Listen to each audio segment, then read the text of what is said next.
اس سے اگلا رکوع جو ہے وہ بنی اسرائیل کے متعلق ہے۔ حضرت یعقوب علیہ السلام کی اولاد کو بنی اسرائیل کہا جاتا ہے۔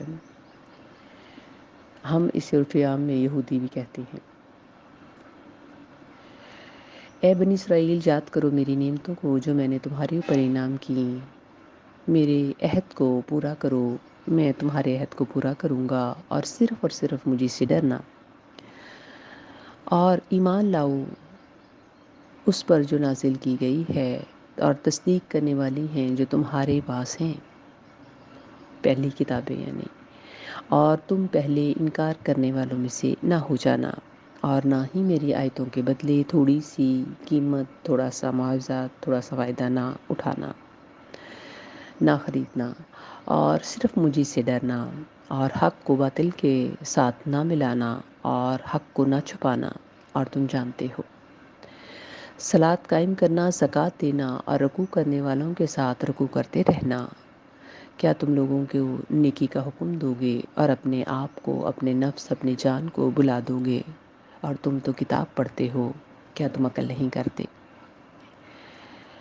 اور صبر کے ساتھ اور صلاۃ کے ساتھ مدد مانگنا، اور بے شک یہ بہت گراں ہے، مشکل ہے، بھاری ہے، مگر صرف خشوع کرنے والوں کے لیے۔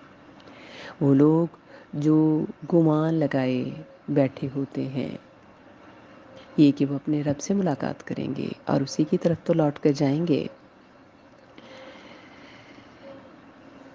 یہ وہ آیات ہیں جو اس رکوع کی ہیں۔ یہ اس میں ہمارے سامنے کچھ باتیں واضح کر دی گئیں۔ ایک تو یہ کہ بنی آدم کی اولاد میں سے جو بھی گروہ اللہ کی طرف آئیں گے ان پر کچھ نہ کچھ چیزوں کا ہونا لازم ہے۔ اس رکوع میں بنی اسرائیل کا ذکر کیا جا رہا ہے، اور بنی اسرائیل اللہ تعالیٰ کی لاڈلی قوموں میں سے کہلاتی ہے۔ یہ وہ گروہ ہے جس میں کثرت سے نبی آئے، اور انبیاء کے اتنا کثرت سے آنے سے اور ان کو ہدایت اللہ تعالیٰ نے دی، ان کی معافی کئی دفعہ اللہ تعالیٰ نے قبول کی، اس کے بعد بھی ان کے روش جو تھی ان میں سے ایک گروہ کی نہ شکری نہ قدری کی رہی۔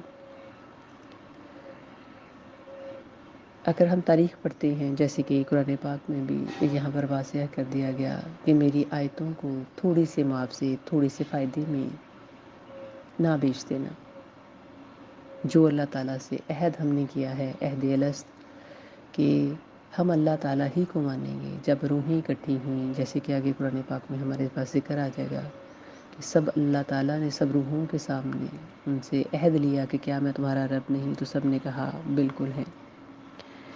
اس عہد کو پورا کرنا، اور جو عہد یا وعدہ ہم کر کے دین میں داخل ہوتے ہیں اس وعدے کو پورا کرنا۔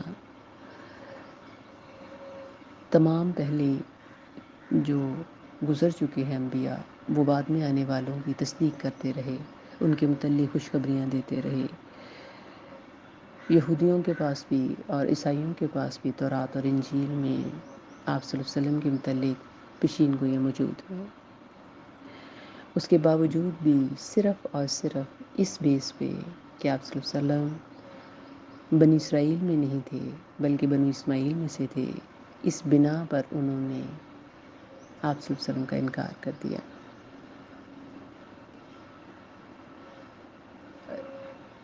ان آیات میں اللہ تعالیٰ نے کچھ چیزیں ہم پہ واضح کی کہ ہم حق کو باطل کے ساتھ نہ ملائیں، صلاۃ قائم کرتے رہیں، اور رکوع کرنے والوں کے ساتھ رکوع کریں، زکوٰۃ دیں،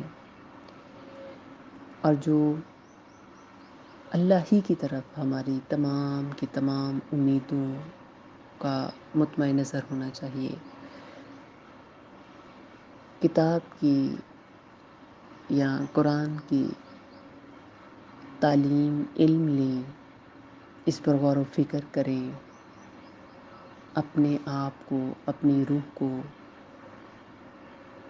نہ بھولیں کہ ہم لوگوں کو تو خیر کا کہیں اور خود اپنے آپ کو بھلا کر بیٹھے رہیں، بلکہ ہمیں تو اپنی تمام محبت، ہماری اپنی تمام امیدوں کا سرچشمہ صرف اور صرف اللہ تعالیٰ کی ذات کو سمجھنا چاہیے، اور اسی کی ملاقات کے انتظار میں رہنا چاہیے، اور اس کی تیاری میں رہنا چاہیے کہ ہمیں جب بھی بلاوا آئے ہم ریڈی ہوں اللہ کے پاس جانے کے لیے۔ اللہ تعالیٰ ہم سب کو توشہ آخرت کی توفیق دے، ہمیں ایسے اعمال کرنے کی توفیق دے کہ اللہ ہم سے راضی ہو جائے، ہم سب کو عافیت دے، علم و حکمت دے، شفا دے، اور اس سلسلے کو جاری و ساری رکھنے کی توفیق عنایت کرے۔ آمین۔ اللہ حافظ۔